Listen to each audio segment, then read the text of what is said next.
I told you earlier, and और ma'am LPG और भी जैसे मैम ने बोला कि सैनिटरी पैड, इन सब कॉस्मेटिक मैम। ठीक है रोकेंगे आपको नीना। इस वक्त की बड़ी खबर आ रही है, थोड़ी देर में बजट होगा पेश। कैबिनेट बैठक में मिली है बजट को मंजूरी। इस वक्त की बड़ी खबर, कैबिनेट बैठक में बजट को मंजूरी मिल गई है। आधे घंटे बाद वित्त मंत्री पेश करेंगी बजट। 11 बजे पेश होगा बजट। कैबिनेट की बैठक में मंजूरी मिल गई है बजट को और अब से कुछ देर बाद 11 बजे बजट पेश करेंगे वित्त मंत्री। बड़ी खबर आपको बताएं, कैबिनेट की जो बैठक हुई उसमें बजट को मंजूरी मिल गई है और अब से कुछ देर बाद यानी आधे घंटे बाद बजट पेश करेंगे वित्त मंत्री निर्मला सीतारमण, जिसका सभी को इंतजार है कि इस बार हर वर्ग के लिए क्या कुछ खास रहता है वित्त मंत्री के पिटारे में, बजट में। विशाल का रुख करते हैं। विशाल, क्या और उम्मीद जता रहे हैं जो आपके साथ मौजूद हैं, कारोबारी भी हैं, और इस बार के बजट से उनको क्या उम्मीदें हैं, जरा और पूछिए। देखिए, बिल्कुल आपको बता दें कि केंद्रीय कैबिनेट से बजट को मंजूरी मिल गई है और अब से कुछ देर के बाद बजट जो है वो सदन के अंदर पेश होगा।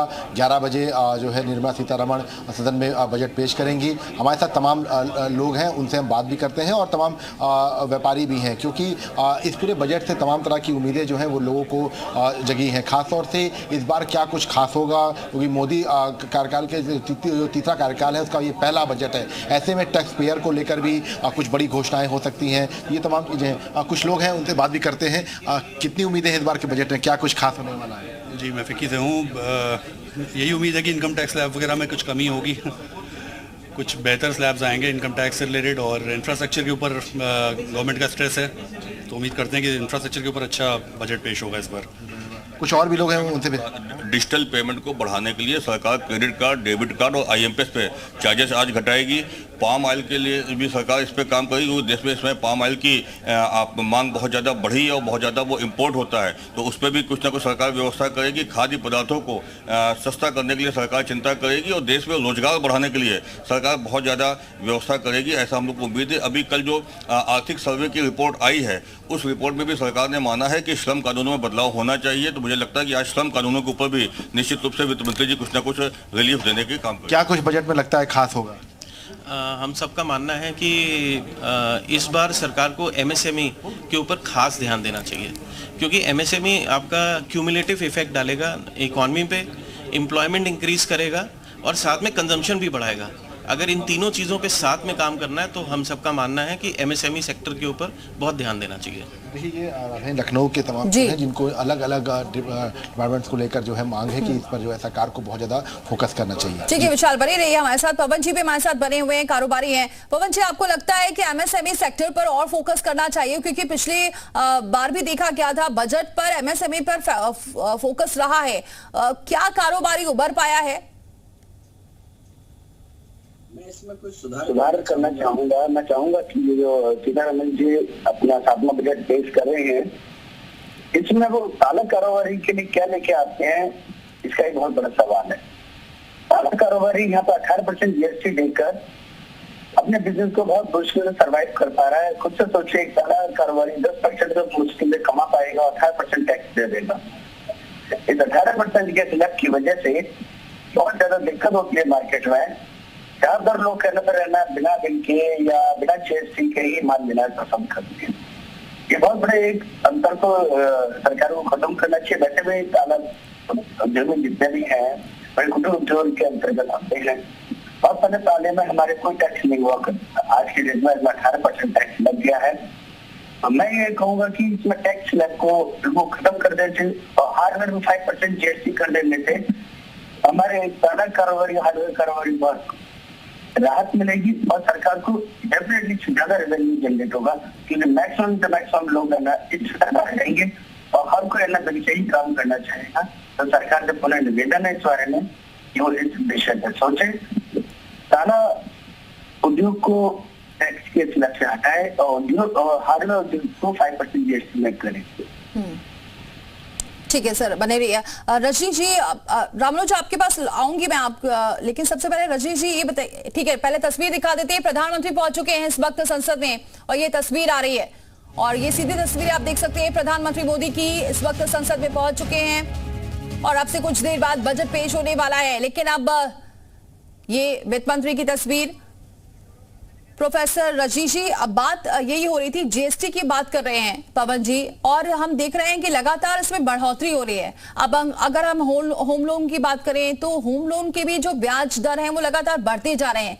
तो ये जरूर कहा जा रहा है कि अभी टाइम बदल रहा है, 2024 आ गया है, लेकिन महंगाई बढ़ती जा रही है, लोगों की सैलरी कम है और ऐसे में ये जो जीएसटी है इसके परसेंटेज बढ़ जाते हैं। साथ में अगर होम लोन की बात करें तो उसके ब्याज भी लगातार बढ़ता जा रहा है, तो आम आदमी के ऊपर तो बोझ लगातार बढ़ता ही जा रहा है। तो ऐसे में कौन सा सेक्टर उभर पाएगा? बिल्कुल, आप रियल एस्टेट सेक्टर जो है वो इतना बढ़ नहीं पा रहा है। उसका कारण सबसे बड़ा ये है कि एक तो प्राइजेस जो इन्फ्लेट कर रहे हैं बहुत ज़्यादा, जो आपने अगर घर लेना है बहुत महंगा होता चला जा रहा है, उसमें कैपिटल एप्रिसिएशन बहुत ज़्यादा होती जा रही है। एक तरफ से हम देखते हैं, हम कहते हैं हमारा 1 करोड़ का घर हो गया, 2 करोड़ का घर हो गया, पर अगर हम दूसरी तरफ देखें तो आम जनता के हिसाब से वो उसको खरीद नहीं पा रहा, उसकी वो रीच में नहीं आ रहा है।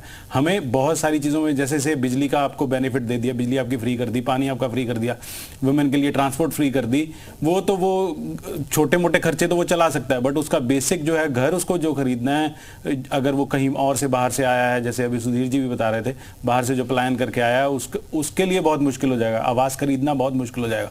उसको आप अगर फ्री या उसको कोई डिडक्शन नहीं देंगे, या उसके जो इंटरेस्ट आप उसके ऊपर लोन जो ले रहे हैं उसके ऊपर अगर आपको डिडक्शन नहीं देंगे, तो नेचुरली वो और खरीद नहीं पाएगा और इससे जो रियल एस्टेट जो है वो ग्रोथ नहीं करेगा। अगर रियल एस्टेट ग्रोथ नहीं करेगा, अगर आप मानकर चलें, तो साथ के साथ इंफ्रास्ट्रक्चर जो बहुत बड़ा होता है, साथ में उसके इंफ्रास्ट्रक्चर बहुत बड़ा चलता है, वो भी ग्रो नहीं हो पाता है। तो ये एक बहुत बड़ी जरूरत है। सरकार सबसे बड़ी जो ये जो बिजली पानी इन पे सब्सिडी दे रही है, ज़्यादा है।